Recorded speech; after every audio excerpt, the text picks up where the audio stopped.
आज मैं आपके साथ एक टॉपिक लेके आया हूँ बिजनेस और मैनेजमेंट से रिलेटेड।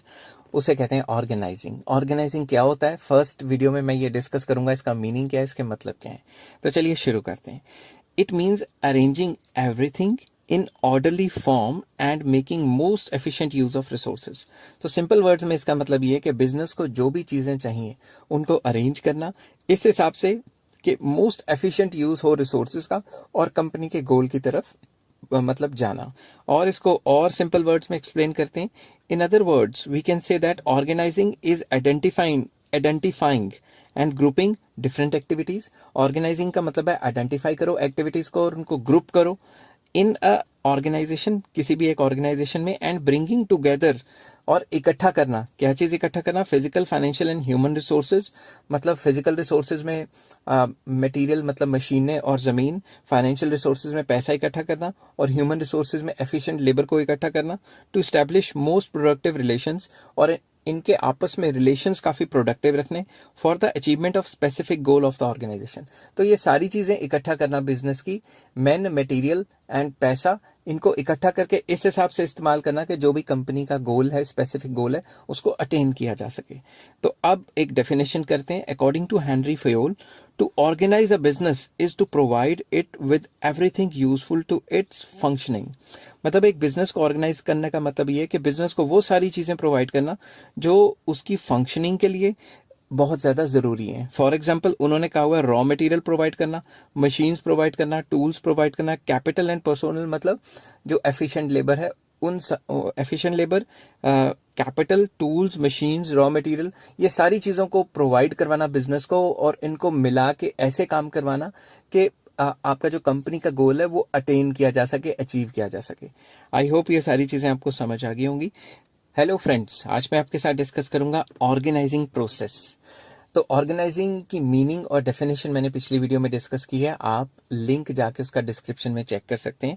तो ऑर्गेनाइजिंग प्रोसेस का जब भी आपको क्वेश्चन आए, शॉर्ट क्वेश्चन या लॉन्ग क्वेश्चन, शॉर्ट क्वेश्चन में तो एक आधा मतलब लाइन, दो चार लाइनें लिख के 1 मार्क में आप खत्म कर सकते हो, बट लॉन्ग क्वेश्चन में आपको पॉइंट्स लिखने पड़ेंगे। ठीक है, तो वो कौन कौन से पॉइंट्स होंगे वो मैंने सारे डिस्कस किए हैं। तो सबसे पहले अगर आपको ऑर्गेनाइजिंग प्रोसेस आए तो first of all you will discuss the meaning and definition of organising.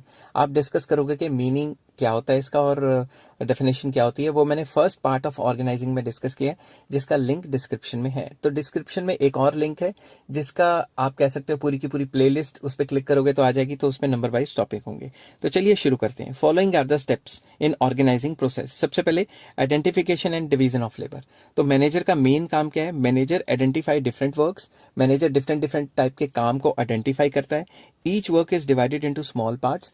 हर एक वर्क को स्मॉल पार्ट्स में डिवाइड किया जाता है और each part is assigned to specialised worker.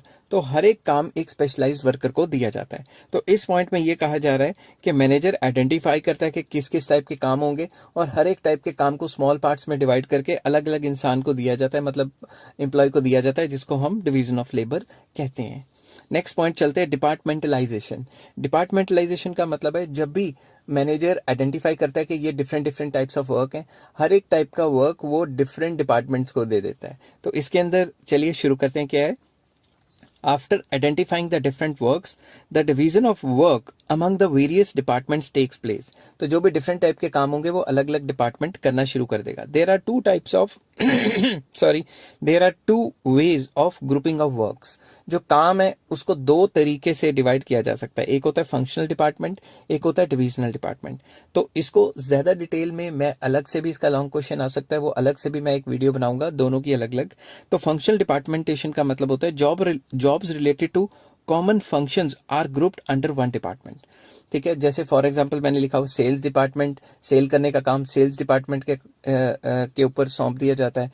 और दूसरा जैसे मान लो परचेज डिपार्टमेंट का काम जो है परचेजिंग करनी है तो परचेज डिपार्टमेंट को दे दी जाती है। और अगर किसी भी कंपनी ने मतलब लोन्स वगैरह अरेंज करने या पैसे का हिसाब किताब रखना है तो वो अकाउंट्स डिपार्टमेंट या फाइनेंस डिपार्टमेंट को दे दिया जाता है। तो हर एक काम के लिए अलग अलग डिपार्टमेंट होता है इस टाइप ऑफ फ्रेमवर्क में। नेक्स्ट आ जाता है divisional department. Divisional department basically most suitable कब है, जब मल्टी प्रोडक्ट फर्म्स होती हैं, जब एक ही कंपनी एक से ज्यादा काम कर रही है। तो इसके अंदर क्या आता है, jobs related to one product are grouped under one department. For example एक कंपनी है, वो कपड़े भी बना रही है, वो खाने पीने की चीजें भी बना रही है, वो और 3-4 चीजें बना रही है, तो हर एक चीज का एक अपना डिपार्टमेंट होगा। जैसे कपड़े का क्लोथिंग डिपार्टमेंट अलग हो जाएगा, खाने पीने का जो है उसका अलग डिपार्टमेंट हो जाएगा। तो डिविजनल डिपार्टमेंट में एक से ज्यादा डिपार्टमेंट होते हैं इस टाइप की कंपनी में, जो एक से ज्यादा प्रोडक्ट बना रहे हैं। समझ के बाद इनको ज्यादा डिटेल में मैं डिस्कस करूंगा, इनके लिए सेपरेट वीडियो लेके आऊंगा। तो नेक्स्ट पेज पे चलते हैं, थर्ड पॉइंट। एक बार डिपार्टमेंट्स अलग अलग कर लिए, तो उसके बाद क्या करेंगे, असाइनमेंट ऑफ ड्यूटीज। हर एक को ड्यूटी दे दी जाएगी। Each individual working in different departments is assigned a duty matching to his skills and qualification. मतलब उसको जॉब डिस्क्राइब कर दी जाएगी, उसको जॉब डिस्क्रिप्शन दे दिया जाएगा कि भाई आप इस डिपार्टमेंट में काम करोगे और आपका काम ये है, और उसको कह देंगे कि जो भी आपके जो काम है वो अपने काम अच्छे तरीके से करना है, और मैनेजर उसके सर पे खड़ा होकर काम करवाएगा। ठीक है। उसके बाद आ जाता है next point, establishment of reporting relationship. तो रिपोर्टिंग रिलेशनशिप में क्या है, to perform the job every individual needs some authority. हर एक इंडिविजुअल को कुछ ना कुछ अथॉरिटी चाहिए, कुछ ना कुछ पावर चाहिए उस पर्टिकुलर काम को खत्म करने की। ऑल इंडिविजुअल्स या employees are assigned some authority matching their job they have to perform. तो हर एक एम्प्लॉय को, हर एक पर्सोनल को ऐसा मतलब पावर, इतनी पावर दे दी जाती है जो उसकी पोजीशन को मैच करे, ताकि वो अपना काम अच्छे से बढ़िया तरीके से काम खत्म कर पाए। Assignment of authority create superior subordinate relationship. तो एक पर्टिकुलर जो बंदा इंसान है जो काम कर रहा है, एम्प्लॉय, उसको पावर कौन देगा, अथॉरिटी कौन देगा, जो उसके सीनियर लेवल पे बैठा है, जो उसका मैनेजर है। तो जो उसका सुपीरियर है वो अपने सबऑर्डिनेट को रिलेशन मतलब वो देगा ना, पावर देगा काम करने की। तो इस पावर देने और लेने के चक्कर में सुपीरियर सबऑर्डिनेट रिलेशनशिप्स क्रिएट होते हैं। तो subordinates will report superiors in an organization. किसी भी ऑर्गेनाइजेशन में जो सुपीरियर्स हैं उनको टाइम टू टाइम रिपोर्ट करना होता है। कौन रिपोर्ट करता है, उनके सबऑर्डिनेट्स, कि हमने इतना काम कर लिया, आज ऐसे काम किया, ये प्रॉब्लम्स आ रही हैं। तो ये सुपीरियर सबऑर्डिनेट रिलेशंस में रिपोर्टिंग करनी बहुत जरूरी होती है। आई होप ये सारी चीजें आपको समझ आ गई होंगी। हेलो फ्रेंड्स, आज मैं आपके साथ करूंगा ऑर्गेनाइजिंग का टॉपिक। ऑर्गेनाइजिंग की इंपॉर्टेंस क्या होती है, इससे पहले मैं मीनिंग, डेफिनेशन वगैरह पुरानी वीडियोस में डिस्कस कर चुका हूं, जिसका लिंक आपको डिस्क्रिप्शन में मिल जाएगा। तो चलिए शुरू करते हैं। जब भी आपको क्वेश्चन आए इंपॉर्टेंस ऑफ ऑर्गेनाइजिंग, तो सबसे पहले आपने मीनिंग एंड डेफिनेशन लिखना है, जो पुरानी वीडियोस में मैंने लिखा हुआ है, वहां से आप पॉज कर करके नोट कर सकते हैं। तो फर्स्ट पॉइंट आ जाता है बेनिफिट्स ऑफ स्पेशलाइजेशन। क्योंकि अगर अच्छी ऑर्गेनाइजिंग होगी तो हर एक इंसान को अपना अपना डिफरेंट काम मिलेगा, डिवीजन ऑफ लेबर होगी, और डिवीजन ऑफ लेबर से एफिशिएंसी आती है। तो इस वजह से बेनिफिट्स ऑफ स्पेशलाइजेशन कंपनी को मिलेंगे। Number 2, clarity of working relationship. हर एक इंसान को पता होगा उसका काम क्या है, अथॉरिटी क्या है, इसलिए क्लैरिटी होगी वर्किंग रिलेशनशिप में कि किसके नीचे कौन काम करने वाला है। ठीक है।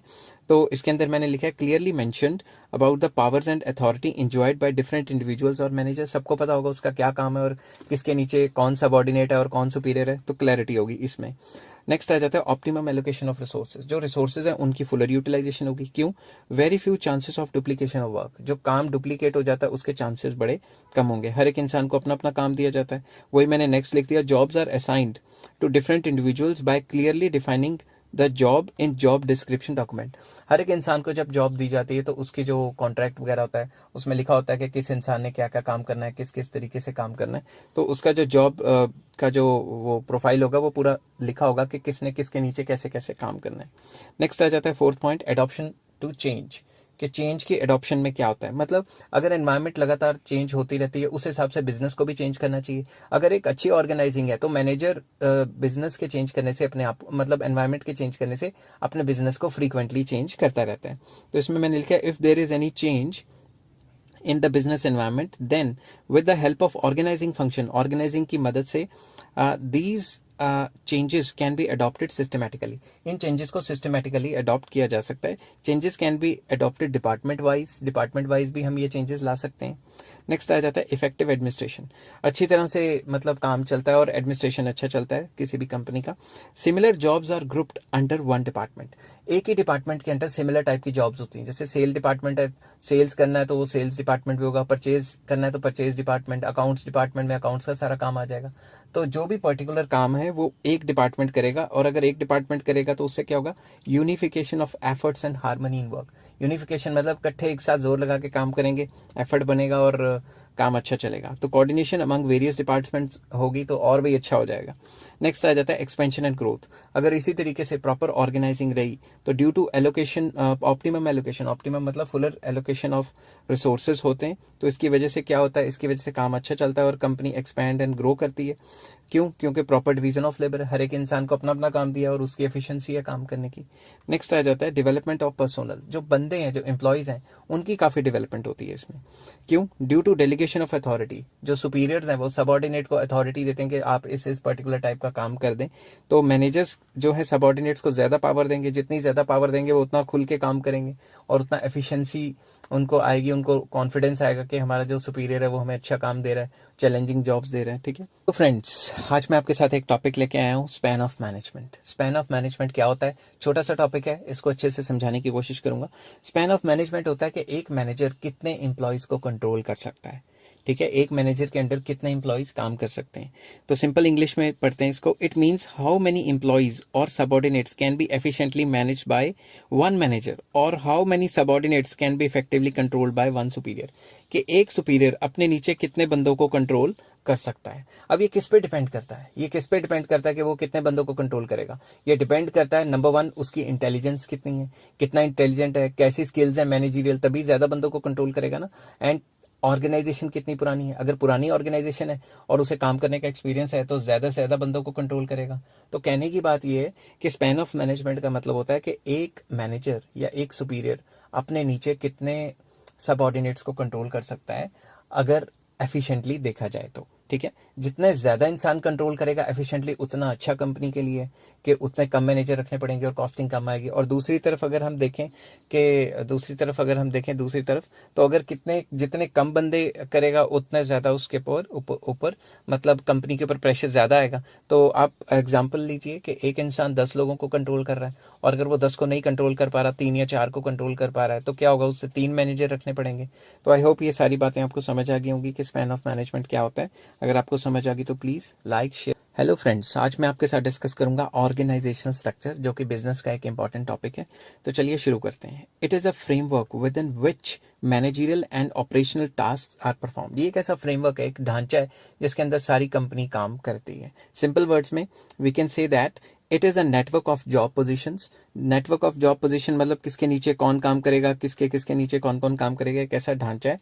और जो बताता है हमें responsibilities and authorities eight different level, कि डिफरेंट लेवल पे क्या क्या रिस्पॉन्सिबिलिटी है बंदों की और किस किस की क्या अथॉरिटी है कि किससे काम करवाए। अब इंपॉर्टेंस ऑफ ऑर्गेनाइजेशनल स्ट्रक्चर क्या है? अगर एक अच्छा ऑर्गेनाइजेशनल स्ट्रक्चर है तो उसके बहुत बहुत ज्यादा फायदे होते हैं। क्या क्या फायदे होते हैं? Number one, it organises properly all the operations of the business. जितने भी बिजनेस के काम है वो प्रॉपरली ऑर्गेनाइज करता है और उसे परफॉर्म करता है।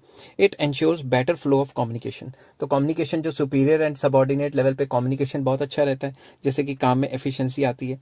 Easy to check the responsibility of each level of management. हर एक मैनेजमेंट लेवल की रिस्पॉन्सिबिलिटी चेक कर सकते हैं कि किसने क्या काम किया, कैसे किया, किसकी वजह से काम खराब हुआ या सही हुआ। Next, it allows correlation and coordination among the human, physical and financial resources. अब किसी भी कंपनी को चलाना है तो उसके लिए ह्यूमन रिसोर्सेज भी चाहिए, मशीनें वगैरह, जमीन भी चाहिए, फाइनेंशियल रिसोर्सेज, पैसा भी चाहिए। तो इन तीनों में काफी अच्छा कोऑर्डिनेशन हो जाता है अगर एक अच्छा ऑर्गेनाइजेशनल स्ट्रक्चर है तो। Fifth point, it shows clear idea about the working style of the enterprises. ये हमें क्लियरली बताता है कि कंपनी का काम करने का तरीका कैसा है। अब कई कंपनीज बहुत अच्छी हैं तो उसमें पता लगता है कि ऑर्गेनाइजेशन स्ट्रक्चर बहुत अच्छा है, और कई कंपनी बड़ी होने के बावजूद भी अच्छे तरीके से काम नहीं कर पाती, तो उसमें ये कहते हैं कि ऑर्गेनाइजेशन स्ट्रक्चर अच्छा नहीं है। नेक्स्ट आ जाता है, it clearly defines the level of management and span of control under each level. तो ये हमें बताती है कि किस लेवल पे लेवल ऑफ मैनेजमेंट क्या होगा, ये एम्प्लॉय हायर लेवल पे काम करेगा, मिडिल लेवल मैनेजमेंट पे काम करेगा या लोअर लेवल मैनेजमेंट पे काम करेगा, स्पैन ऑफ कंट्रोल क्या होगा, एंड ईच लेवल पे कितना मैनेजर कितने कितने बंदों को हैंडल करेगा। आई होप ये चीजें आपको समझ आ गई होंगी। हेलो फ्रेंड्स, आज मैं आपके साथ बिजनेस स्टडीज का या मैनेजमेंट का एक टॉपिक डिस्कस करूंगा, जो कि पहले से मैं एक चैप्टर डिस्कस कर रहा हूं ऑर्गेनाइजिंग का, उसी का पार्ट है types of organizational structure. There are two types of organizational structure, जो कि पहला है फंक्शनल स्ट्रक्चर और दूसरा है डिविजनल स्ट्रक्चर। इस वीडियो में मैं सिर्फ फंक्शनल स्ट्रक्चर डिस्कस करूंगा। तो सबसे पहले फंक्शनल स्ट्रक्चर क्या होता है, चलिए सिंपल लैंग्वेज में इसको पढ़ते हैं। When the activities are grouped keeping in mind the functions. जब भी एक्टिविटीज को ग्रुप किया जाता है इस हिसाब से कि एक काम फंक्शन का मतलब है एक काम एक ही डिपार्टमेंट के पास चला जाए। फॉर एग्जांपल सेल्स डिपार्टमेंट का काम, सेल करने का काम सेल डिपार्टमेंट करेगा, परचेज करने का काम परचेज डिपार्टमेंट करेगा, क्या कहते हैं जो प्रोडक्शन है वो प्रोडक्शन डिपार्टमेंट होगा। जब पर्टिकुलर एक्टिविटीज को एक डिपार्टमेंट के अंदर कैद करके रख दिया जाए कि ये काम सिर्फ ये डिपार्टमेंट ही करेंगे, उसको फंक्शनल स्ट्रक्चर कहा जाता है। अब आ जाता है सूटेबिलिटी। सूटेबिलिटी मतलब ये किस किस जगह के लिए सूटेबल है। ये ऐसी जगह के लिए सूटेबल है जहां पे division of work as per function, जहां जहां पे हमने काम को फंक्शन के हिसाब से डिवाइड किया गया है। दूसरा, स्पेशलाइजेशन इन एवरी फंक्शन, कि हर एक बंदा एक पर्टिकुलर काम में स्पेशलाइज है, तभी तो अलग अलग डिपार्टमेंट खोले हैं और उन डिपार्टमेंट्स में पर्टिकुलर बंदों को ही काम मिलेगा। Grouping of similar nature of jobs, अगर आपकी सिमिलर नेचर ऑफ जॉब्स हैं और आपने हर एक जॉब का अलग अलग ग्रुप बनाया हुआ है, उसके लिए काफी सूटेबल है। सिंगल प्रोडक्ट मैन्युफैक्चरिंग कंपनी, कोई भी कंपनी जो एक ही काम कर रही है, एक ही प्रोडक्ट बना रही है, ठीक है, एक ही प्रोडक्ट में, जैसे फोन बनाने की कंपनी है कि स्क्रीन एक जगह बन रही है, मतलब पेंच दूसरी जगह और चिप्स तीसरी जगह, इस टाइप के काम हो गए, ठीक है। तो उसके बाद आ जाता है एडवांटेजेस। इस टाइप के स्ट्रक्चर में फायदे क्या हैं? सबसे पहला फायदा ऑक्यूपेशनल स्पेशलाइजेशन। भाई हर एक पर्टिकुलर बंदे को अपने स्पेशलाइज्ड काम पे लगाया जाएगा तो ऑक्यूपेशनल स्पेशलाइजेशन तो अपने आप ही होगी। क्यों? क्योंकि it emphasis on specific work. हर एक बंदे का एक स्पेसिफिक वर्क होता है और वो इंसान वही काम करेगा और इससे एफिशिएंसी बढ़ जाती है, ठीक है, इसलिए ऑक्यूपेशनल स्पेशलाइजेशन हो जाता है। सेकंड आ जाता है promotes control and coordination within the department. ये विद इन द डिपार्टमेंट काफी ज्यादा कोऑर्डिनेशन करता है। क्यों? क्योंकि first point, because similar works are grouped in one department. जो सिमिलर काम है वो एक डिपार्टमेंट में कैद कर लिए जाते हैं कि एक टाइप का काम एक ही डिपार्टमेंट में होगा। और दूसरा, उस डिपार्टमेंट को इजी हो जाता है सुपरविजन करना, क्योंकि एक पर्टिकुलर काम सिर्फ उसी डिपार्टमेंट में चल रहा है तो दूसरे डिपार्टमेंट का काम तो चलेगा नहीं, तो उसको सुपरवाइज करना आसान है। थर्ड पॉइंट आ जाता है increase in managerial and operational efficiency. क्योंकि एक पर्टिकुलर टाइप का काम एक ही डिपार्टमेंट में हो रहा है तो इससे कॉस्ट मिनिमाइज हो जाती है और प्रॉफिट मैक्सिमाइज हो जाते हैं और इससे ऑपरेशनल एंड मैनेजरियल एफिशिएंसी काफी बढ़ जाती है। फोर्थ पॉइंट पे चलते हैं, it leads to minimum duplication of effort. इससे डुप्लीकेशन ऑफ एफर्ट नहीं होते क्योंकि डिवीजन ऑफ लेबर है। हर एक बंदे को अपना मुख्तलिफ काम, मुख्तलिफ मतलब अलग अलग काम दिया हुआ है, तो अलग अलग काम दिया तो हर एक बंदा अलग अलग काम करेगा, तो कोई ऐसा चांस नहीं है कि कोई एक बंदा दूसरे का काम कर रहा हो, तो डुप्लीकेशन ऑफ एफर्ट्स नहीं होते। फिफ्थ आ जाता है ईजी एंड इफेक्टिव ट्रेनिंग। इसमें क्या होता है, अगर किसी पर्टिकुलर बंदे को पर्टिकुलर ट्रेनिंग देनी है तो उसको पर्टिकुलर डिपार्टमेंट में डाल देंगे क्योंकि पूरे के पूरे डिपार्टमेंट में एक ही टाइप का काम चल रहा है। तो इसमें work is done by specialized department, easy to train new staff, कि अगर कोई नया स्टाफ है उसको सेल्स में भेजना है, सेल्स का काम सिखाना है तो सेल्स डिपार्टमेंट में भेज देंगे एंड वाइस वर्सा। नेक्स्ट आ जाता है 6, due attention to different function. जितने भी काम है मतलब कंपनी में या फैक्ट्री में या ऑर्गेनाइजेशन पे, हर एक पे इंपॉर्टेंस दिया जाता है क्योंकि हर एक का अपना अपना अलग डिपार्टमेंट बना हुआ है। नेक्स्ट है डिसएडवांटेजेस। ऐसा तो हो नहीं सकता किसी चीज के डिसएडवांटेजेस ना हो। तो फर्स्ट है places less importance to overall objective of the firm. इसमें ओवरऑल जो कंपनी का ऑब्जेक्टिव है उस पर फोकस नहीं करते, हर एक डिपार्टमेंट अपने काम के ऊपर ही फोकस करने लग जाता है। वो कहता है दूसरे डिपार्टमेंट गए भाड़ में, हमें तो अपना काम करना है, हम अपनी एफिशिएंसी को देखें। तो कोऑर्डिनेशन कभी कभी मुश्किल हो जाती है। Each department focus on its own goal, अपने गोल को फोकस करते रहते हैं और and fail to give priority to organizational objective. तो ये भूल जाते हैं कि अगर वो अपने गोल को फोकस कर रहे हैं और बाकियों के साथ कोऑर्डिनेशन नहीं कर रहे तो कंपनी का गोल अटेन नहीं होगा। नेक्स्ट पॉइंट वही है problem of coordination. Each department is specialised in their own work. हर एक डिपार्टमेंट अपने अपने काम में स्पेशलाइज है and they fail to understand the priority of other departments. तो अपने को ही वो हीरो समझते हैं और बाकी कहते हैं बाकियों के काम तो ऐसे ही हैं, तो सिर्फ अपने डिपार्टमेंट पे ही फोकस कर पाते हैं, जिस वजह से कोऑर्डिनेशन नहीं होती। नेक्स्ट है इनफ्लेक्सिबल। ठीक है, ये मेथड क्या है, inflexible. Employees develop narrow perspective as they are trained in only one area. अगर जो एम्प्लॉय है अकाउंट्स डिपार्टमेंट में तो सिर्फ अकाउंट्स के काम आता होगा, सेल्स डिपार्टमेंट में तो सिर्फ सेल का काम आता होगा, तो उनकी काम करने का जो तौर तरीका है वो नैरो हो जाएगा। ठीक है, और इससे क्या होगा, they can not be transfer to other department क्योंकि बाकी काम आते ही नहीं होंगे उनको। नेक्स्ट आ जाता है conflict of interest. Each department में focus on its own goals rather than the other department's goal। तो अदर डिपार्टमेंट के गोल को या ओवरऑल गोल को फोकस नहीं करेंगे, वो कहेंगे हमारा डिपार्टमेंट सही तरह चले, हम अपने टारगेट अटेन कर ले, बाकी जाए दुनियादारी भाड़ में। ठीक है, next difficult to fix accountability. देखो इतने सारे डिपार्टमेंट हैं, अगर कंपनी को लॉस हुआ तो ये पता लगाना बहुत मुश्किल हो जाएगा कि किस डिपार्टमेंट की वजह से लॉस हुआ है। डिपार्टमेंटल हेड्स में blame other departments and is it is difficult to find out which department is going against the organizational goal, क्योंकि डिपार्टमेंट इतने होते हैं पता ही नहीं लगता कौन सा डिपार्टमेंट मतलब कंपनी के गोल के अगेंस्ट काम कर रहा है। हेलो फ्रेंड्स, आज मैं आपके साथ डिस्कस करूंगा डिविजनल स्ट्रक्चर, जो कि एक और पार्ट है। इससे पिछली वीडियो में मैंने डिस्कस किया था फंक्शनल स्ट्रक्चर क्या है, तो उसका जो लिंक है वो डिस्क्रिप्शन में आपको मिल जाएगा। तो चलिए शुरू करते हैं। When a large size multi plant firm put activities of one plant under one department, such structure is known as divisional structure. इसमें क्या होता है कि इसमें फॉर एग्जांपल कोई भी मल्टी प्रोडक्ट फर्म है जो एक से ज्यादा काम करती है। फॉर एग्जांपल आईटीसी ले लेते हैं, आईटीसी सिगरेट भी बना रही है, होटल भी हैं, और क्या कहते हैं अपना क्लासमेट एक्सप्रेशन की कॉपीज भी बना रही है, बिस्किट भी बना रही है, आईटीसी साबुन भी बना रही है, पता नहीं क्या क्या कर रही है। तो जब वो एक पर्टिकुलर काम, एक पर्टिकुलर प्रोडक्ट को एक पर्टिकुलर डिपार्टमेंट में कैद करके रख लेती है कि ये डिपार्टमेंट ही पूरा का पूरा एफएमसीजी मतलब फास्ट मूविंग कंज्यूमर गुड्स का है, ये होटल का है, ये नार्कोटिक्स तो नहीं कहना चाहिए, खैर ये सिगरेट वगैरह का है। तो इस टाइप से हर एक काम को अलग अलग डिपार्टमेंट को सौंप देना, इस सिचुएशन को हम कहते हैं डिविजनल स्ट्रक्चर। बेसिकली ये सूटेबल कब होगा? जब मल्टी प्रोडक्ट फर्म है, जब एक से ज्यादा जो आप मल्टी प्रोडक्ट फर्म, जब कोई भी एक फर्म एक से ज्यादा आउटपुट बना रही है। Next, requirement for product specialization, जब आपको प्रोडक्ट स्पेशलाइजेशन की रिक्वायरमेंट है कि आपको ऐसे बंदे चाहिए जो पर्टिकुलर प्रोडक्ट में स्पेशलाइज है। Next, organization which require each division to be self contained, अगर कोई भी ऐसी ऑर्गेनाइजेशन जो कहती है कि जो ईच डिवीजन है, जैसे डिवीजन ऑफ एफएमसीजी गुड्स या division of hotel industry, ITC की एग्जांपल दी, तो वो चाहते हैं कि ये सारी की सारी डिवीजन सेल्फ कंटेन्ड हो, एक दूसरे पे डिपेंड ना करें। इस टाइप की सिचुएशन में growing companies which plan to add more line of product in future, कोई भी ऐसी कंपनी जो फ्यूचर में एक से ज्यादा माल बनाना चाहती है तो वो भी इस मेथड को, इस स्ट्रक्चर को फॉलो कर सकती है। अब इसके एडवांटेजेस क्या हैं?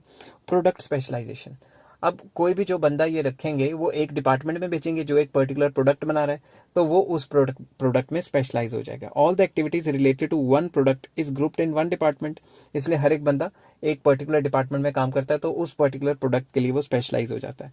फास्ट डिसीजन मेकिंग, क्योंकि डिसीजन मेकिंग फास्ट होता है कि किसी और डिपार्टमेंट के ऊपर तो बेस्ड होता नहीं है, तो अपने डिसीजन खुद लेते हैं। because each department is free to take decisions, no dependence on other departments, वही बात मैंने सिंपल इंग्लिश में लिख ली। Accountability, performance of each department is easily assessed. For example, आप कोई भी कंपनी है वो 2 या 3 गुड्स बना रही है, ठीक है, तो अलग अलग डिपार्टमेंट खोला हुआ है, तो अगर एक डिपार्टमेंट को लॉस होता है तो 2 मिनट में पता लग जाएगा कि इस गुड में लॉस हुआ है और इस डिपार्टमेंट को सही करने की जरूरत है। अकाउंटेबिलिटी का पता लग जाता है। नेक्स्ट है फ्लेक्सिबिलिटी, इसमें क्या, फास्ट डिसीजन मेकिंग, कि एक मैनेजर जो पर्टिकुलर डिपार्टमेंट का होता है उसको बाकियों से तो कुछ लेना देना होता नहीं, वो अपने लेवल पे फटाफट से डिसीजन ले सकता है, और क्योंकि अगर दूसरे डिपार्टमेंट पे डिपेंड करेगा तो उसको फिर डिसीजन मेकिंग जो है वो उसमें थोड़ा मतलब रुकावटें आएंगी, खलल आएगा। तो नेक्स्ट आ जाता है एक्सपेंशन एंड ग्रोथ, तो इस टाइप की कंपनी में क्या होता है, new departments can be added without disturbing the existing departments, तो इसमें ग्रोथ के चांसेस बहुत ज्यादा है कि जो एग्जिस्टिंग डिपार्टमेंट्स हैं उनको डिस्टर्ब किए बगैर ही नए नए डिपार्टमेंट्स खोले जा सकते हैं। नेक्स्ट चलते हैं डिसएडवांटेजेस, इसके नुकसान क्या है? मोर रिसोर्सेज रिक्वायर्ड, भाई जितने ज्यादा डिपार्टमेंट खोलेंगे उतनी ज्यादा आपको स्टाफ चाहिए, उतनी ज्यादा मशीनरी चाहिए, तो बहुत ज्यादा मतलब सामान चाहिए। Each department will require all the resources, ठीक है ना। उसके बाद आ जाता है प्रोडक्ट फोकस डिपार्टमेंट, ये जो डिपार्टमेंट है ये अपने अपने प्रोडक्ट पे फोकस करेंगे, अपने प्रोडक्ट की वाहवाही करते रहेंगे और उसी को एफिशिएंट बनाने की कोशिश करेंगे, और बाकियों को कहेंगे बाकियों से हमारा क्या लेना देना। इसको सिंपल इंग्लिश में मैंने लिखा है, each department focus on their product only, departments fail to keep themselves as a part of one organization. Department कहते हैं हमें क्या लेना देना, आईटी जो कॉपियां बना रहे क्लासमेट एक्सप्रेशन की, या जो नमकीन बिस्किट बना रहे हैं वो कहेंगे हमें क्या लेना देना, होटल चले ना चले, होटल का बिजनेस अलग है, तो वो एक दूसरे से मतलब इतना ज्यादा कंसर्न नहीं रहते। थर्ड आ जाता है conflict in allocation of resources in respective departments, जो अलग अलग डिपार्टमेंट खोले हैं उनमें पैसा कैसे एलोकेट करेंगे। जैसे मान लो होटल इंडस्ट्री आईटीसी जो चला रहा है उस पर ज्यादा पैसे लगा दे, और जो बिस्किट वगैरह जो एफएमसीजी वगैरह उन पे कम पैसे लगाए, तो एफएमसीजी वाले कहेंगे भाई उन पे इतना पैसा क्यों लगाया, तो कन्फ्लिक्ट रहेगा कि किस किस मतलब प्रोडक्ट पे कितना कितना पैसा लगाना है। नेक्स्ट, इंक्रीज इन कॉस्ट बहुत ज्यादा बढ़ जाती है, क्यों? Duplication of activities in all department, जितने डिपार्टमेंट है उनमें अकाउंट्स का बंदा चाहिए तो 4-5, जितने डिपार्टमेंट है उतने तो अकाउंटेंट ही रखने पड़ गए, अगर उनमें मशीनें चाहिए तो उतनी मशीनें रखनी पड़ गई, तो ये कॉस्टली पड़ जाता है। तो all departments need all types of resources. I hope ये सारी चीजें आपको समझ आ गई होंगी।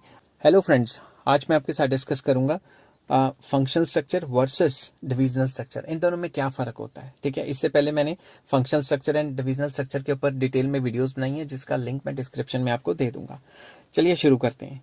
तो सबसे पहले फंक्शनल स्ट्रक्चर में क्या होता है, it is formed on the basis of functions. जो फंक्शनल स्ट्रक्चर है उसको काम के हिसाब से बनाया जाता है कि हर एक काम के अलग अलग डिपार्टमेंट बना दें।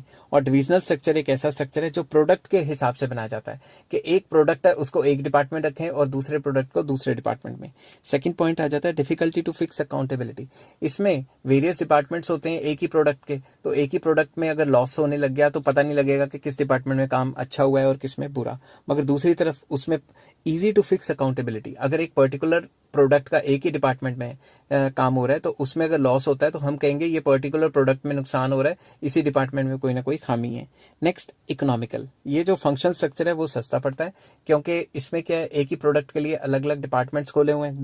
दूसरी तरफ जो डिविजनल स्ट्रक्चर है उसमें काफी महंगा पड़ता है क्योंकि जितने भी डिविजन हैं, जितने भी डिपार्टमेंट्स हैं, उनमें एक ही अलग अलग प्रोडक्ट बनेगा। एक डिपार्टमेंट एक ही प्रोडक्ट में स्पेशलाइज होगा और एक डिपार्टमेंट को सारे वो फीचर चाहिए होंगे, production department, sales department, purchase department, और सारों के अलग अलग ये डिपार्टमेंट होंगे एक ही डिपार्टमेंट के अंदर, तो ये काफ़ी एक्सपेंसिव पड़ेगा, महंगा पड़ेगा।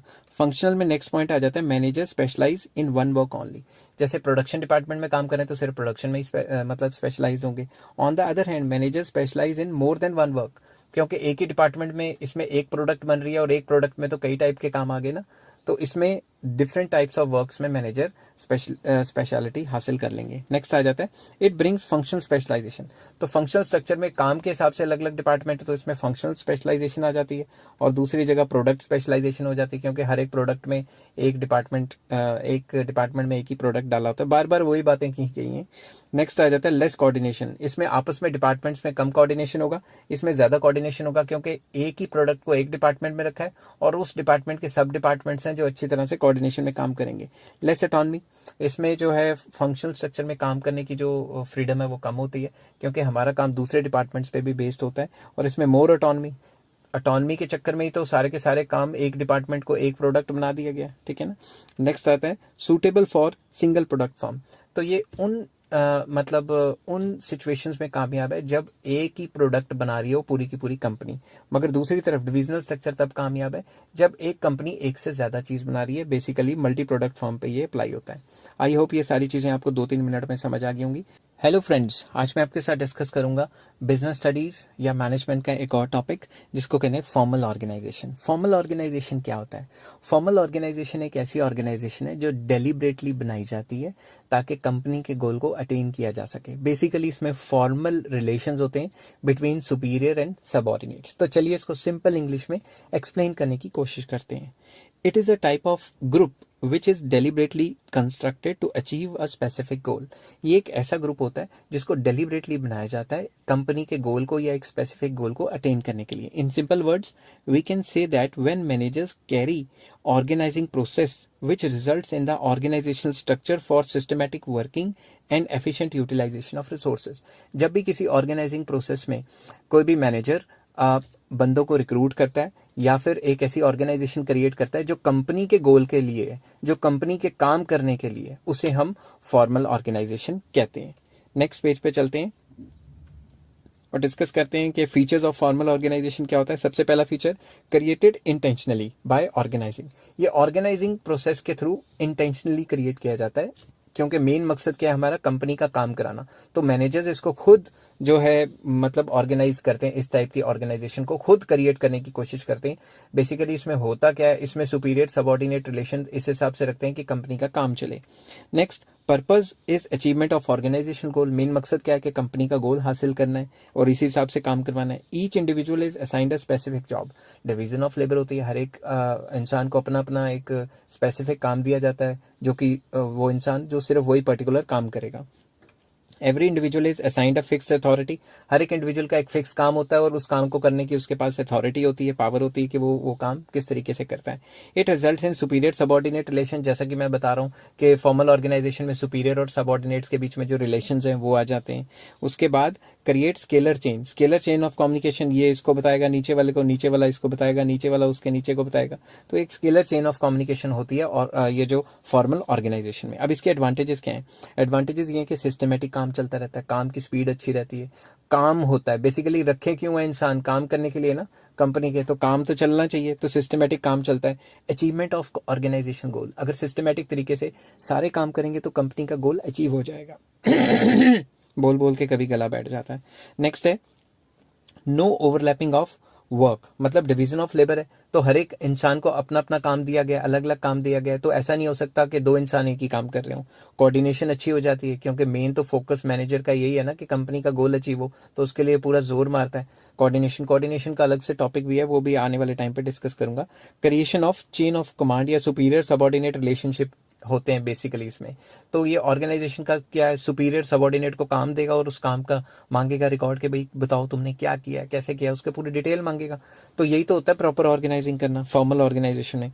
मोर एम्फेसिस ऑन वर्क, काम पे ज्यादा फोकस रहेगा। बट इसके डिसएडवांटेजेस क्या है? Delay in action due to scalar chain, ये बंदा इसको काम देगा, ये बंदा इसको काम देगा, ये बंदा इसको, ऐसे चलता रहेगा। तो स्केलर चेन में काम होता है, तो इसमें कभी कभी काम डिले हो जाता है। Ignore the social and psychological needs of the employees, ये ऑर्गेनाइजेशन कहते हैं कि भाई इंसानों को मशीनों की तरह लो और काम दो उनको, और काम उनसे स्पेसिफिक टाइम पीरियड के बाद ले लो। ये कंसीडर नहीं करती कि इंसान एक सोशल एनिमल है, उसके कुछ सोशल ऑब्लिगेशंस हैं, मतलब उनसे बातचीत करना या फिर इस टाइप का जो इनफॉर्मल बिहेवियर है वो चीज एक्सपेक्ट नहीं करती। थर्ड पॉइंट आ जाता है एम्फेसिस ऑन वर्क ओनली, क्योंकि ये मतलब काम पे ज्यादा फोकस होती है, तो इसका मेन मकसद ही काम है। तो it ignores the human relations, तो ह्यूमन रिलेशंस अच्छे हैं बुरे हैं, कंपनी में कैसा चल रहा है, उससे इनका कोई लेना देना नहीं होता फॉर्मल ऑर्गेनाइजेशन में। हेलो फ्रेंड्स, आज मैं आपके साथ करूंगा मैनेजमेंट और बिजनेस स्टडीज का एक और टॉपिक, जिसको हम कहते हैं इनफॉर्मल ऑर्गेनाइजेशन। तो ये इनफॉर्मल ऑर्गेनाइजेशन क्या होती है, ये आज डिस्कस करेंगे। इससे पहले मैंने फॉर्मल ऑर्गेनाइजेशन डिटेल में डिस्कस की गई है, उसका लिंक मैं डिस्क्रिप्शन में दे दूंगा। तो इनफॉर्मल ऑर्गेनाइजेशन क्या होती है? इनफॉर्मल ऑर्गेनाइजेशन एक फॉर्मल ऑर्गेनाइजेशन के विद इन एक ऐसी ऑर्गेनाइजेशन बनी होती है जिससे कि जो एम्प्लॉयज हैं अपनी जो साइकोलॉजिकल सेटिस्फैक्शन है उसको अटेन करते हैं। सिंपल वर्ड्स में इनफॉर्मल ऑर्गेनाइजेशन फॉर्मल ऑर्गेनाइजेशन का ऐसा पार्ट है जिसमें एम्प्लॉयज आपस में फ्रेंडली रिलेशंस को डेवलप करते हैं और आपस में बातचीत करते हैं अच्छे से, अपनी मेंटल सेटिस्फैक्शन के लिए या साइकोलॉजिकल सेटिस्फैक्शन के लिए। तो चलिए इसको सिंपल वर्ड्स में शुरू करते हैं। A structure which shows the interlocking social structure that governs how people work together in practice। तो ये स्ट्रक्चर शो करता है कि लोग आपस में मिलजुल के काम कैसे करते हैं। उसके अंदर फिर हमने लिखा है इन simple words, while working in a formal organization, अगर हम फॉर्मल ऑर्गेनाइजेशन में काम कर रहे हैं, individual interacts with other employees, एक एम्प्लॉय दूसरे एम्प्लॉय से इंटरेक्ट करता है, and develop some social and friendly groups, और डेवलप करता है सोशल रिलेशंस या friendly relations in an organization for psychological satisfaction. तो जरूरी नहीं कि हमेशा काम की बात ही करेंगे आपस में, अगर इधर उधर की बात करते हैं, कोई फैमिली रिलेटेड, कोई अदर वर्क के related other than professional work, तो आपस में जो उनकी जो कन्वर्सेशन है या बातचीत है वो इनफॉर्मल ऑर्गेनाइजेशन का पार्ट है। सच ऑर्गेनाइजेशन इज क्रिएटेड ऑटोमेटिकली, जब भी ये एम्प्लॉयज मिलजुल के काम करते हैं तो इस टाइप की ऑर्गेनाइजेशंस ऑटोमेटिकली क्रिएट हो जाती हैं। अब इसके फीचर्स क्या हैं? पहला, क्रिएटेड ऑटोमेटिकली, ये डेलिबरेटली नहीं बनाई जाती जैसे फॉर्मल ऑर्गेनाइजेशन है, ये खुद ब खुद बन जाती है, क्योंकि एम्प्लॉयज एक जगह मिलके काम करेंगे तो उनमें रिलेशंस बनने मतलब इनएविटेबल है, क्योंकि बनने ही बनने हैं। दूसरा, एम्प्लॉयज गेट साइकोलॉजिकल सेटिस्फैक्शन, अगर वो हर टाइम काम की बात ही करते रहेंगे तो क्या पता मेंटल प्रेशर में आ जाए, तो अगर आपस में बातचीत करेंगे, इधर उधर की बात भी करेंगे तो माइंड हल्का हो जाएगा और साइकोलॉजिकल सेटिस्फैक्शन मिलेगी। नेक्स्ट आ जाता है does not follow any fixed path of authority और कम्युनिकेशन। जैसे फॉर्मल कम्युनिकेशन या फॉर्मल ऑर्गेनाइजेशन में सुपीरियर सबऑर्डिनेट को क्या कहता है, सबऑर्डिनेट उससे नीचे वाले को क्या कहता है, इस टाइप के रिलेशन आ जाते हैं। मगर ये जो इनफॉर्मल ऑर्गेनाइजेशन है इसमें कोई भी बंदा किसी भी बंदे से बात कर सकता है। जैसे फॉर एग्जांपल एक डिपार्टमेंट का पीएन दूसरे डिपार्टमेंट के मैनेजर से हाय हेलो कर रहा है या कोई अपने फ्रेंडली बातें कर रहा है, ठीक है ना। Sources of information can not be known, अगर इनफॉर्मल ऑर्गेनाइजेशन है और अगर कोई बात फैल गई या लीक होगी कंपनी की तो ये पता नहीं लगाया जा सकता कि किसने बात शुरू की थी, क्योंकि कोई रिकॉर्ड ही नहीं होता। फॉर्मल ऑर्गेनाइजेशन में तो प्रॉपर रिकॉर्ड होता है ना। नेक्स्ट आ जाता है existence of informal structure depends on the formal organizational structure. Informal exist करेगा या नहीं करेगा ये किस पे डिपेंड करता है, फॉर्मल ऑर्गेनाइजेशनल स्ट्रक्चर पे। ये बात आपको याद रखनी है। अब इसकी एडवांटेजेस क्या हैं, फास्ट कम्युनिकेशन, अगर हमने कोई बात फटाफट से एम्प्लॉयज में फैलानी है तो इनफॉर्मल कम्युनिकेशन करके फटाफट से फैलाई जा सकती है, क्योंकि फॉर्मल कम्युनिकेशन में तो प्रॉपर रूल्स रेगुलेशन में रिटन लेटर देनी पड़ेगी, वो पता नहीं कब पहुंचेगी सबको। Next, fulfil social needs. इस टाइप की जो क्या कहते हैं, जो इनफॉर्मल ऑर्गेनाइजेशंस होती हैं, इससे इंसानों की सोशल नीड्स या एम्प्लॉयज़ की सोशल नीड्स या मेंटल नीड्स, क्योंकि इंसान एक सोशल एनिमल है तो उसे बातचीत करने को कोई ना कोई चाहिए, तो इस टाइप की नीड्स पूरी होती हैं। नेक्स्ट है correct feedback regarding plans and policies. जब भी हम प्लान्स एंड पॉलिसीज बनाते हैं बीइंग मैनेजर किसी भी कंपनी के लिए, वो सही है या गलत है, वो इनफॉर्मल कम्युनिकेशन से आसानी से पता लगाया जा सकता है, क्योंकि एम्प्लॉयज नीचे इनफॉर्मली बोल सकते हैं कि ऐसा सही किया गलत किया। अगर वो फॉर्मली रिटर्न देंगे तो क्या पता उनको नौकरी से जाना पड़े, इसलिए इनफॉर्मल कम्युनिकेशन से हम बेटर असेस कर सकते हैं कि ये सही था या गलत था, फीडबैक अच्छा मिल जाता है। नेक्स्ट पेज पे चलते हैं और डिसएडवांटेजेस डिस्कस करते हैं। स्प्रेड रूमर्स, ये अफवाहें फैला देते हैं कि अगर इनफॉर्मल कम्युनिकेशन में कोई बात पता लगी तो क्या पता बात का बतंगड़ बन जाए, आगे जाते जाते जाते बात ही चेंज हो जाए, तो इससे रूमर्स फैलने की काफ़ी ज़्यादा काफ़ी ज़्यादा पॉसिबिलिटीज़ रहती हैं, और रूमर्स की वजह से एम्प्लॉयज मिसलेड होकर अपना डिफरेंट काम करेंगे या अपना काम करने का तौर तरीका चेंज कर सकते हैं। नेक्स्ट आ जाता है नो सिस्टमेटिक वर्किंग। इसमें कोई भी किसी से भी बात कर रहा है तो कोई सिस्टमेटिक चैनल ऑफ कम्युनिकेशन नहीं है, कोई सिस्टमेटिक वर्किंग नहीं है इसकी। मे ब्रिंग नेगेटिव रिजल्ट्स। अब आप खुद सोचो, फॉर्मल ऑर्गेनाइजेशन में आपस में गप्पे ही मारते रहे, बातें ही करते रहे, तो काम कब करेंगे। तो इस टाइप की ऑर्गेनाइजेशन पे काम पे फोकस नहीं किया जाता। और नेक्स्ट भी इसी से रिलेटेड है, जब काम नहीं करेंगे तो नेगेटिव रिजल्ट्स तो आएंगे। मोर एम्फेसिस ऑन इंडिविजुअल इंटरेस्ट। ये जो ऑर्गेनाइजेशन है ये इंडिविजुअल इंटरेस्ट पे ज़्यादा फोकस करती है और काम पे कम फोकस करती है। तो हेलो फ्रेंड्स, आज मैं आपके साथ डिस्कस करूंगा बिजनेस स्टडीज या मैनेजमेंट का एक और टॉपिक, जिसका नाम है difference between formal organization and informal organisation.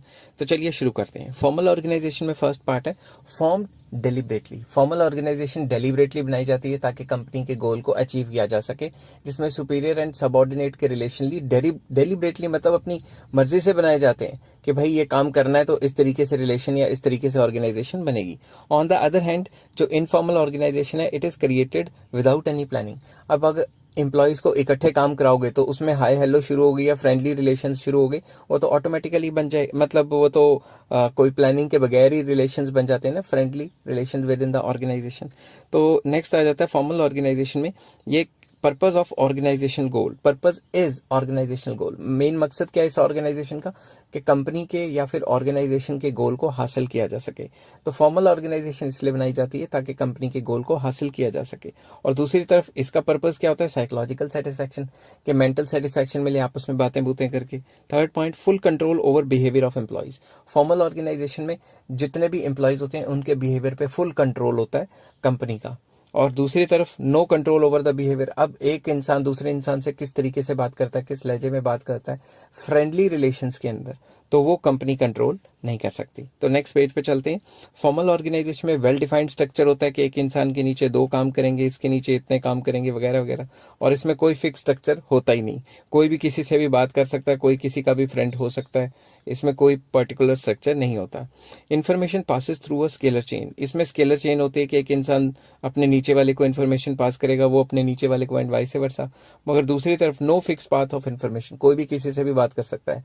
जैसे एक डिपार्टमेंट का पीएन दूसरे डिपार्टमेंट के मैनेजर से गप्पे वगैरह मार सकता है, बातें बूतें कर सकता है। Next, written communication. फॉर्मल में ज्यादातर रिटन कम्युनिकेशन होती है ताकि पता लगाया जा सके किसने क्या बात की, मगर इसमें ओरल कम्युनिकेशन होती है इनफॉर्मल में। Direct relationship between authority and leadership. इसमें क्या होता है, अथॉरिटी और लीडरशिप के बीच में डायरेक्ट रिलेशनशिप होते हैं। मैनेजर्स और मैनेजर्स के ऊपर वाले मैनेजर्स में अच्छे रिलेशन और डायरेक्ट रिलेशन होंगे ताकि वो उनको ऑर्डर्स पास कर सकें, मगर इसमें ऐसा कोई रिलेशनशिप नहीं होता। नेक्स्ट पेज पे चलते हैं और फॉर्मल स्ट्रक्चर में एक और पॉइंट आ जाता है, मोर स्टेबल एंड ड्यूरेबल। तो आपस में यारी दोस्ती या फ्रेंडशिप चले ना चले, कंपनी तो चलती रहेगी ना, इसलिए फॉर्मल स्ट्रक्चर जो होता है या फॉर्मल ऑर्गेनाइजेशन जो होती है वो ज़्यादा मजबूत होती है।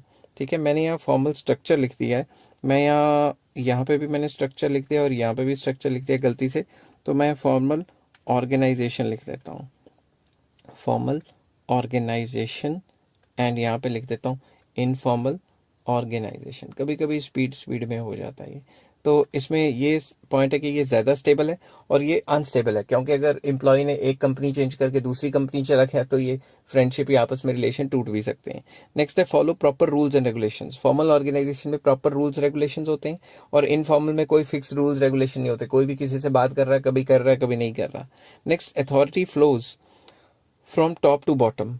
जो ऊपर वाला बंदा है वो नीचे वाले को पावर देगा काम करने के लिए, डेलीगेशन जिसको कहते हैं। इसमें क्या है, authority flows in all direction. कोई भी किसी को भी कभी भी कोई भी बातें मार सकता है और कोई भी किसी को कोई काम कह सकता है, ठीक है।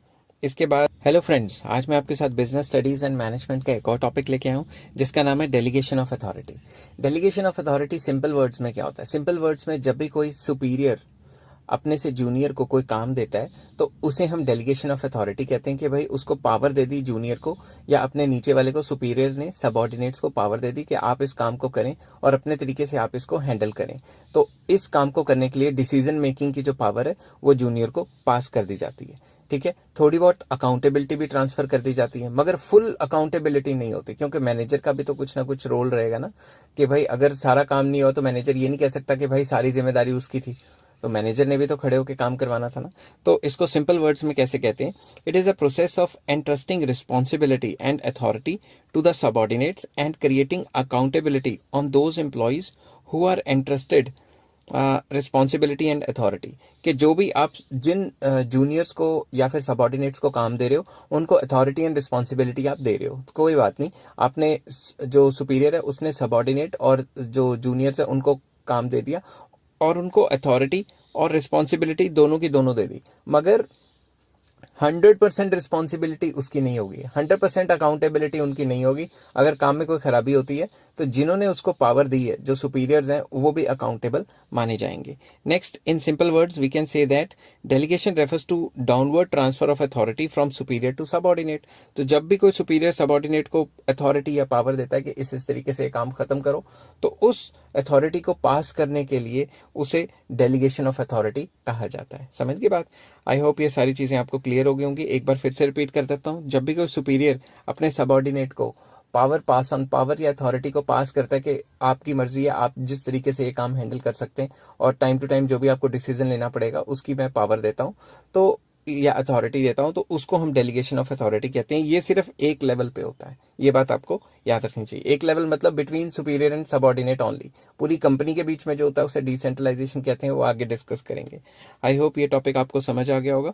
इसमें एक दो चीजें और एड ऑन करूंगा कि जो डेलीगेशन है इसमें 3 कंपोनेंट्स आते हैं, रिस्पॉन्सिबिलिटी, अथॉरिटी एंड अकाउंटेबिलिटी। ये तीनों चीजें ट्रांसफर करता है, मगर फुल अकाउंटेबिलिटी ट्रांसफर नहीं करता। ये मैं आने वाली वीडियोस में आपको बताऊंगा। हेलो फ्रेंड्स, आज मैं आपके साथ डिस्कस करूंगा एलिमेंट्स ऑफ डेलीगेशन का फर्स्ट पार्ट, जिसे कहते हैं रिस्पॉन्सिबिलिटी। मैंने आपको पिछली वीडियो में बताया था कि डेलीगेशन क्या होती है, कि जो सुपीरियर है वो सबऑर्डिनेट को अथॉरिटी एंड रिस्पॉन्सिबिलिटी को पास कर लेता है। तो चलिए सबसे पहला पॉइंट जो है इसमें रिस्पॉन्सिबिलिटी वो करते हैं। रिस्पॉन्सिबिलिटी क्या होता है? It means assigning some work from superior to subordinate. जब भी कोई सुपीरियर सबऑर्डिनेट को एक ऑर्गेनाइजेशन में काम पास ऑन करता है, वर्क को पास ऑन करता है, ऑफिशियल वर्क को पास ऑन करता है, तो वो रिस्पॉन्सिबिलिटी भी पास करता है कि भाई ये काम आपने इस तरीके से करना है, अगर कोई पंगा पड़ता है तो आप रिस्पॉन्सिबल हो। ये बात अलग है कि 100% रिस्पॉन्सिबिलिटी वो पास नहीं कर सकता, क्योंकि सुपीरियर्स भी रिस्पॉन्सिबल रहते हैं। तो चलिए इसके फीचर्स करते हैं। First feature, obligation of subordinate.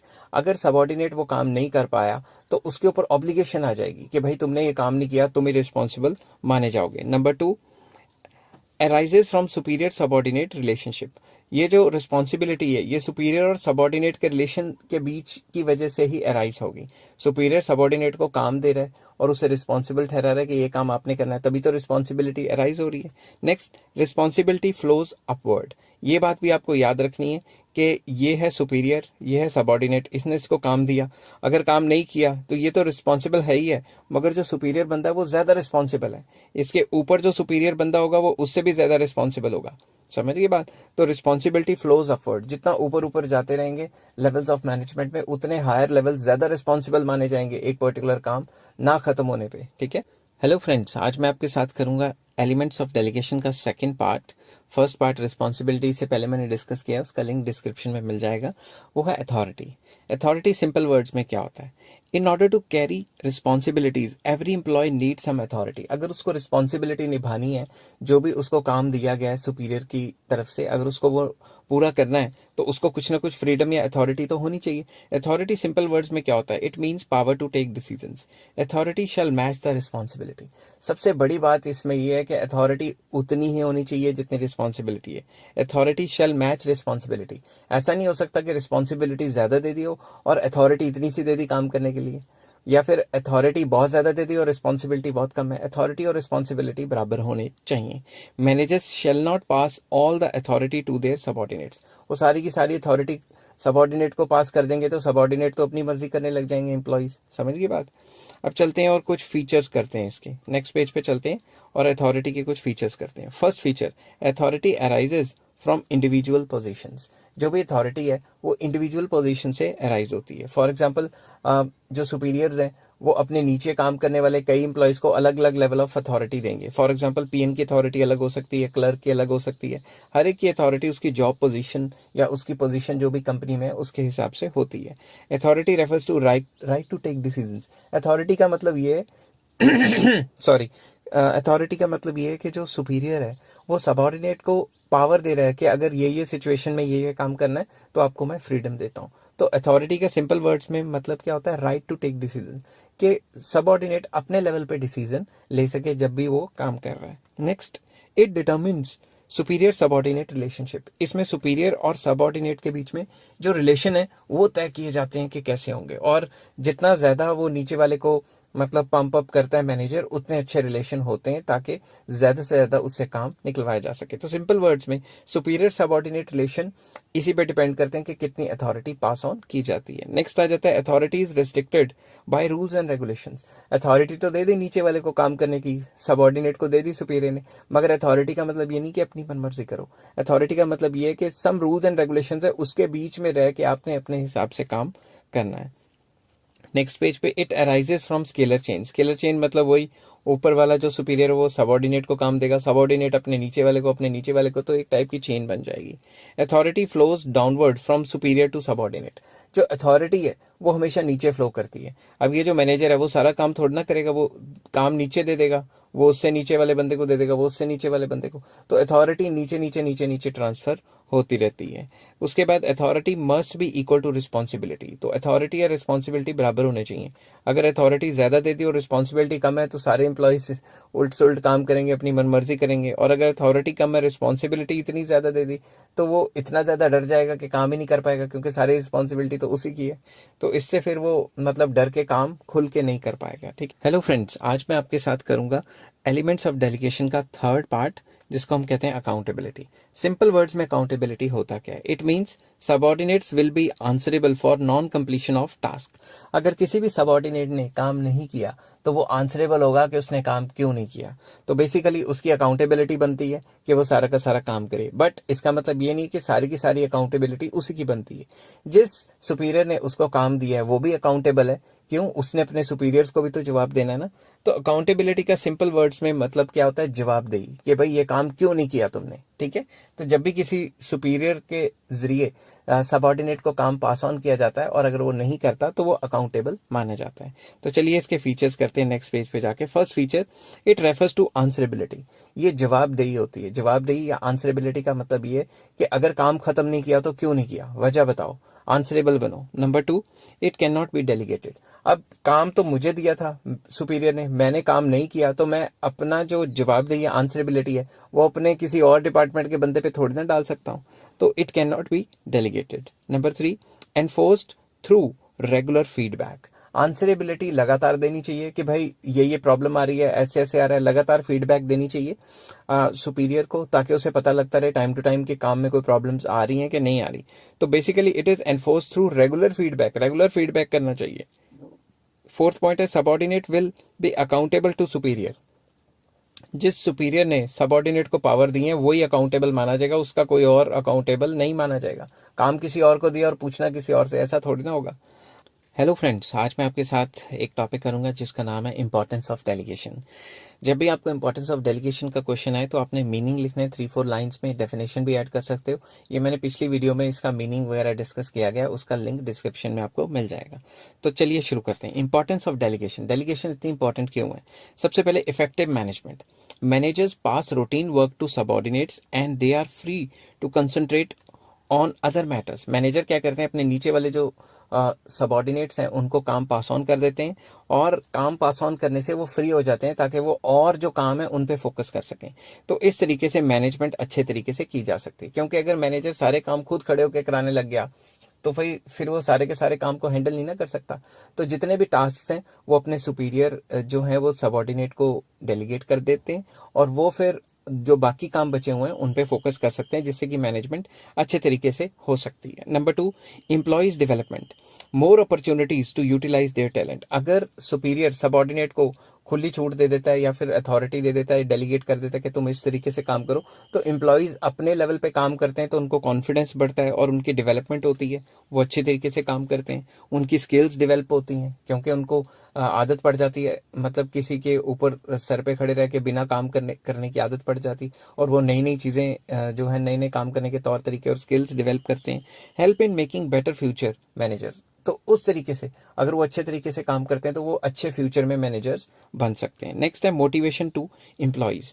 इससे क्या, मोटिवेशन ऑफ एम्प्लॉयज, एम्प्लॉयज को मोटिवेशन मिलती है। Managers share responsibility and authority with subordinates which motivate them.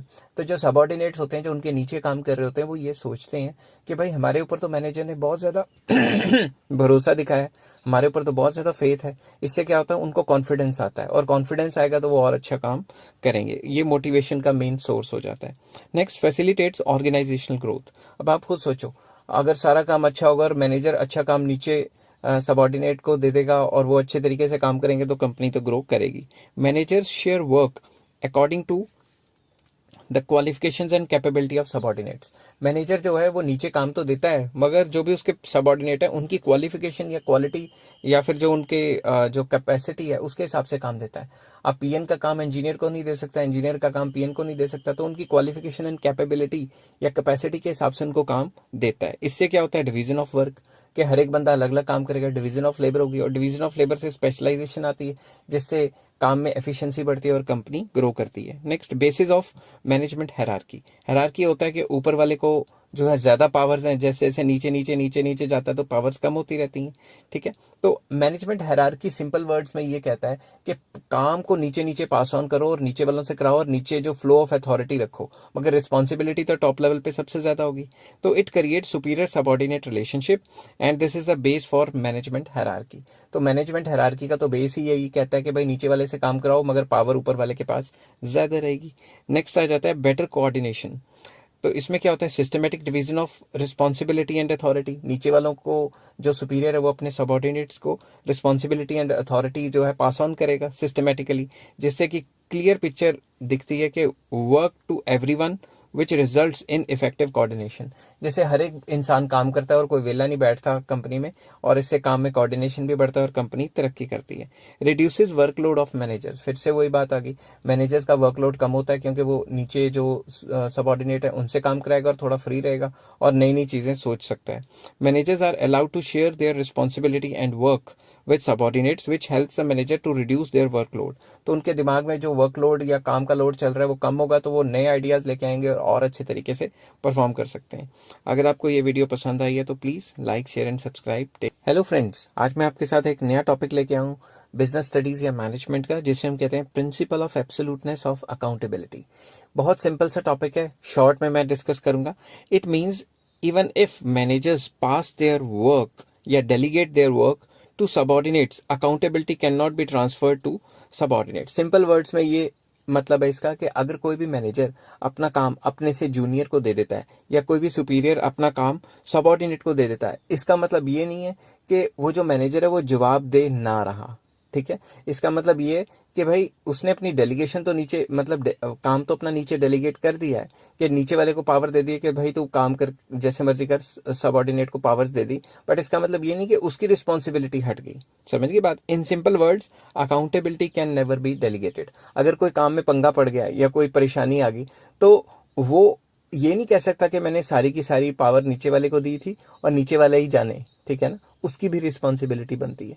तो मैनेजर्स डेलीगेट तो कर सकते हैं अपना काम, ठीक है, डेलीगेट कर सकते हैं, मगर वो अकाउंटेबिलिटी को डेलीगेट नहीं कर सकते। इसी चीज को कहते हैं principle of absoluteness of accountability, कि कोई भी मैनेजर अपना काम नीचे डेलीगेट करता है, अकाउंटेबिलिटी डेलीगेट नहीं कर सकता, उसकी भी रिस्पॉन्सिबिलिटी रहेगी अगर कोई काम खराब होता है तो। हेलो फ्रेंड्स, आज मैं आपके साथ एक टॉपिक करूंगा जिसका नाम है सेंट्रलाइजेशन। सेंट्रलाइजेशन सिंपल वर्ड्स में क्या होता है? सिंपल वर्ड्स में सेंट्रलाइजेशन का मतलब है जो पावर्स हैं वो टॉप लेवल मैनेजमेंट के हाथ में होंगी और वो नीचे वालों को बहुत कम या ना के बराबर पावर पास करेंगे। तो सेंट्रलाइजेशन किसी भी ऑर्गेनाइजेशन का एक ऐसी सिचुएशन है जिसमें जो टॉप लेवल के बंदे बैठे होते हैं सारी पावर्स उन्हीं के हाथ में होती है। तो सिंपल इंग्लिश में लिखते हैं इसको, it means centralisation of power और authority in few hands. Basically जो टॉप लेवल पे बैठे होते हैं उन्हीं के हाथ में ये सारी पावर्स होती हैं। आई होप ये सारी चीजें आपको समझ आ रही होंगी कि जो टॉप लेवल पे ऑर्गेनाइजेशन के बंदे बैठे होते हैं सिर्फ उन्हीं के हाथ में पावर होगी और नीचे वालों के हाथ में या कम या ना के बराबर पावर्स होंगी, उसे सेंट्रलाइजेशन कहते हैं। अब इसके features, concentration of power at higher level, जो भी हायर लेवल पे बंदे बैठे हैं, जो टॉप लेवल पे कंपनी के मालिक वगैरह, उन्हीं के पास सारी पावर होती है। Number 2, top level management retains maximum authority. फिर से वही बात कि जो टॉप लेवल है उसी के पास मैक्सिमम अथॉरिटी होती है। क्या पता नीचे वालों के पास थोड़ी बहुत अथॉरिटी हो, मगर मैक्सिमम अथॉरिटी, जो सारी की सारी पावर है, वो टॉप लेवल पे जो बंदे बैठे हैं, कंपनी के मालिक, सीईओ वगैरह, उन्हीं के हाथ में होती है। Third, suitable for small size organisation. Centralisation जो है वो छोटी ऑर्गेनाइजेशन जिसमें 15-20 इंप्लॉइज हों उनके लिए तो ठीक रहती है, मगर बड़ी ऑर्गेनाइजेशन के लिए ठीक नहीं रहती, क्योंकि अगर 1000-2000 इंप्लॉइज होंगे तो हर एक एम्प्लॉय के पास जाके उसको काम कैसे बताएंगे? वो तो फिर पागल हो जाएंगे ना खुद ही जो सुपीरियर्स हैं। इसलिए वो नीचे पावर दे देते हैं, जिसको डिसेंट्रलाइजेशन कहते हैं, जो आने वाले वीडियोस में मैं बताऊंगा। नेक्स्ट आ जाता है managers have less freedom of action. जितने भी मैनेजर्स होते हैं उनके पास पावर नहीं होती। पावर किसके पास होती है? जो मैनेजर्स के भी ऊपर बैठे हैं उनके पास। तो जो नीचे काम करने वाले हैं उनके पास ना के बराबर पावर होती है। आई होप ये सारी चीजें आपको समझ आ गई होंगी। हेलो फ्रेंड्स, आज मैं आपके साथ एक टॉपिक डिस्कस करूंगा जिसका नाम है डिसेंट्रलाइजेशन। तो इससे पहले मैंने डिस्कस किया था सेंट्रलाइजेशन, जिसका लिंक जो है वो डिस्क्रिप्शन में मैं दे दूंगा। तो डिसेंट्रलाइजेशन सिंपल वर्ड्स में क्या होता है? It refers to systematic distribution of authority at every level of management. तो मैनेजमेंट जब भी होती है उसके हर एक लेवल पे एक सिस्टमेटिक डिस्ट्रीब्यूशन ऑफ अथॉरिटी होती है। फॉर एग्जाम्पल, एक स्कूल बन गया, ठीक है, स्कूल में टीचर की क्या रिस्पॉन्सिबिलिटी है, या फिर स्वीपर की क्या रिस्पॉन्सिबिलिटी है, अकाउंटेंट की क्या रिस्पॉन्सिबिलिटी है, क्लर्क की क्या रिस्पॉन्सिबिलिटी है, ये तो पहले से सिस्टमेटिकली पता है ना सबको। तो पहले से सिस्टमेटिकली अपनी जो अथॉरिटीज हैं हर एक पोजीशन की, वो पहले से ही डिस्ट्रीब्यूट करके रखना, उस सिचुएशन को हम डिसेंट्रलाइजेशन कहते हैं। In simple words, every employee working at different levels get some share of authority. हर एक के पास थोड़ी थोड़ी अथॉरिटी होती है, ठीक है। अगर थोड़ी थोड़ी अथॉरिटी हर एक के पास नहीं होगी तो काम करना बहुत मुश्किल हो जाएगा। मैं आपको स्कूल की एग्जांपल देता हूँ। फॉर एग्जांपल, टीचर के पास अथॉरिटी है कि वो पढ़ा सकता है, जो भी तरीका उसको आता है उस तरीके से वो पढ़ा सकता है, मगर अगर फुल अथॉरिटी प्रिंसिपल के पास होगी और उनके पास कोई अथॉरिटी नहीं होगी तो हर तीसरे दिन जो है वो टीचर प्रिंसिपल के पास जाके ये थोड़ा ना पूछेगी मैडम अब ये चैप्टर शुरू कर दूं, मैडम अब वो चैप्टर शुरू कर दूं, ऐसा थोड़ी ना होएगा। तो उनके पास भी कोई अथॉरिटी होगी कि काम किस तरीके से करना है। उस चीज को हम डिसेंट्रलाइजेशन कहते हैं, जिसमें जब कंपनी बनती है तो शुरू से डिसाइडेड होता है कि भाई कौन कौन सी पावर्स किस किस में कितनी कितनी डिवाइड होंगी। आई होप ये चीज आपको समझ आ गई होगी। तो नेक्स्ट है फीचर्स ऑफ डिसेंट्रलाइजेशन। पहला, it is much more than mayor a transfer of authority at lower level. ये सिर्फ सुपीरियर सबऑर्डिनेट को पावर या अथॉरिटी पास ऑन नहीं करता, उनके पास पहले से अथॉरिटी होती है काम करने की। Next, selective dispersal of authority. इसके अंदर क्या होता है? सिलेक्टिव डिस्पर्सल ऑफ अथॉरिटी का मतलब है जो टीचर के पास अथॉरिटी होगी वो पीएन के पास नहीं होगी, जो पीएन के पास होगी वो क्लर्क के पास नहीं होगी। सिलेक्टिव डिस्पर्सल का मतलब हर एक को अपने अपने लेवल की अथॉरिटी दी जाती है। Third point, it believe that people are competent, capable and resourceful. इस टाइप की जो डिसेंट्रलाइजेशन है ये एज्यूम करके चलती है कि जो भी हमने लोग डिफरेंट पोजीशंस में एम्प्लॉय सिलेक्ट किए हैं वो कॉम्पिटेंट है काम करने के लिए, कैपेबल है और रिसोर्सफुल है, वो काम कर भी सकते हैं, इसलिए तो उनको डिफरेंट टाइप्स की अथॉरिटी पहले से ही गिवन है। Next, it assumes that middle level and lower level employees are capable.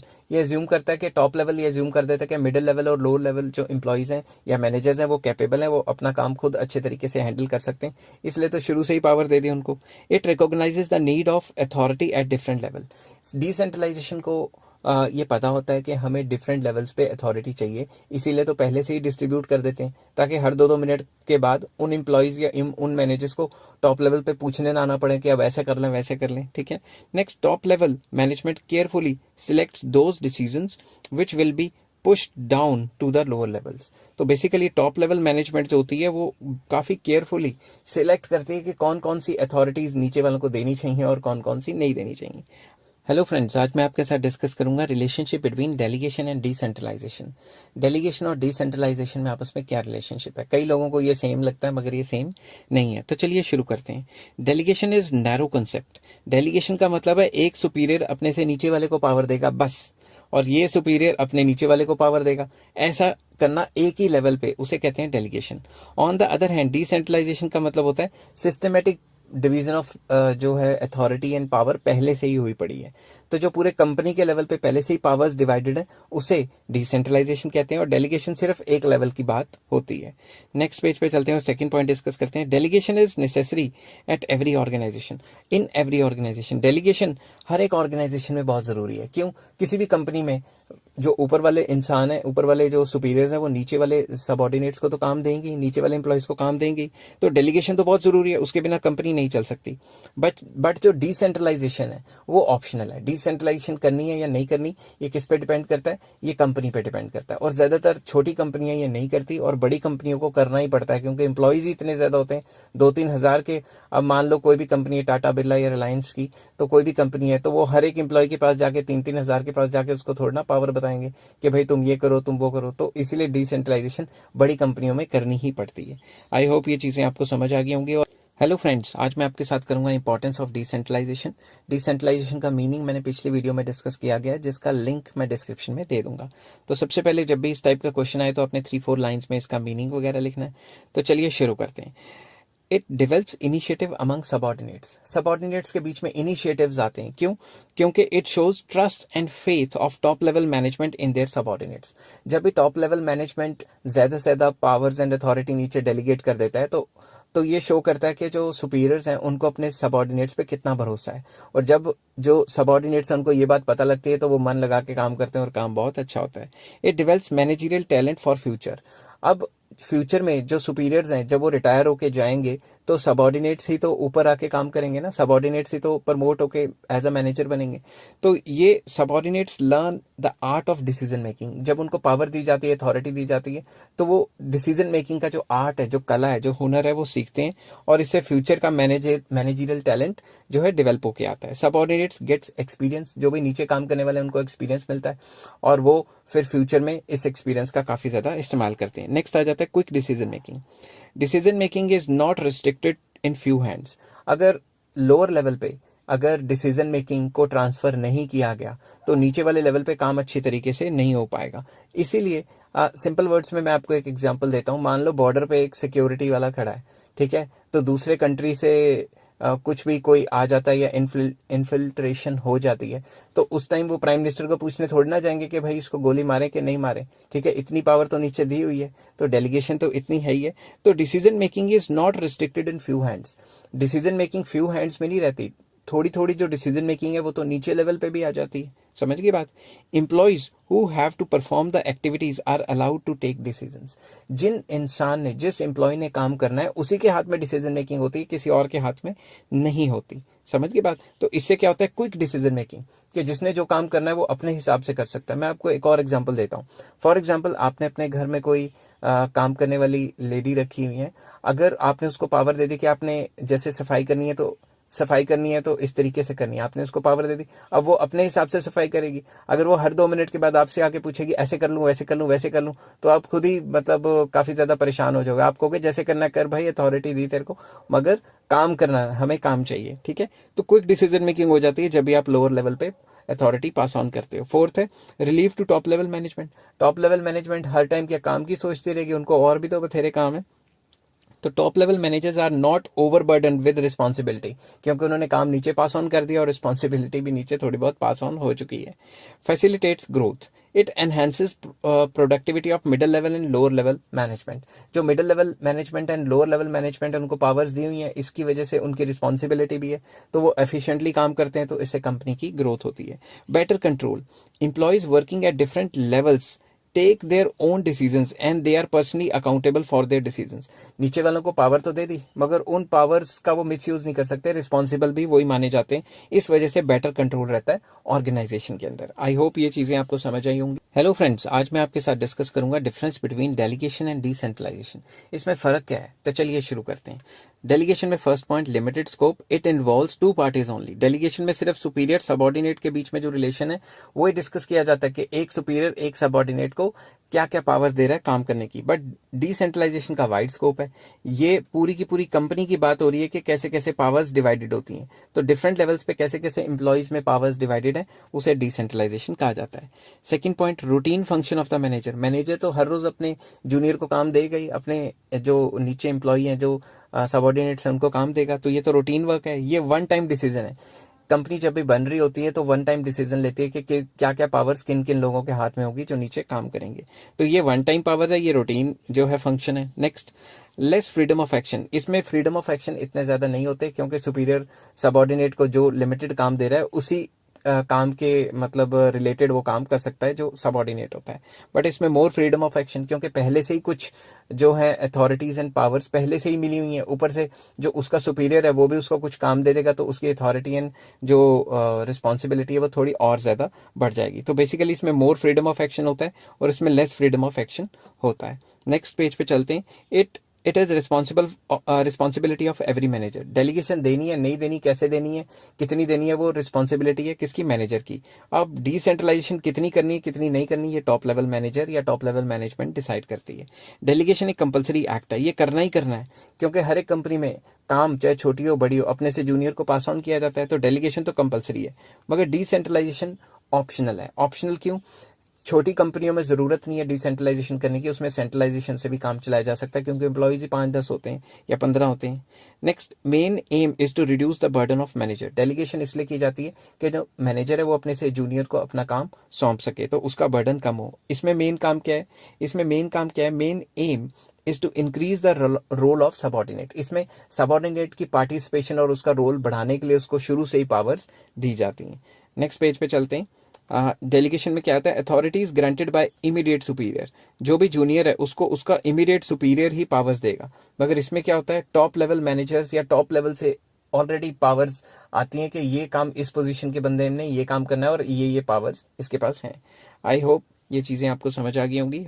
Hello friends, आज मैं आपके साथ डिस्कस करूंगा difference between centralisation and decentralisation. तो चलिए शुरू करते हैं। सेंट्रलाइजेशन में क्या होता है? सेंट्रलाइजेशन में क्या होता है? Concentration of power at higher level.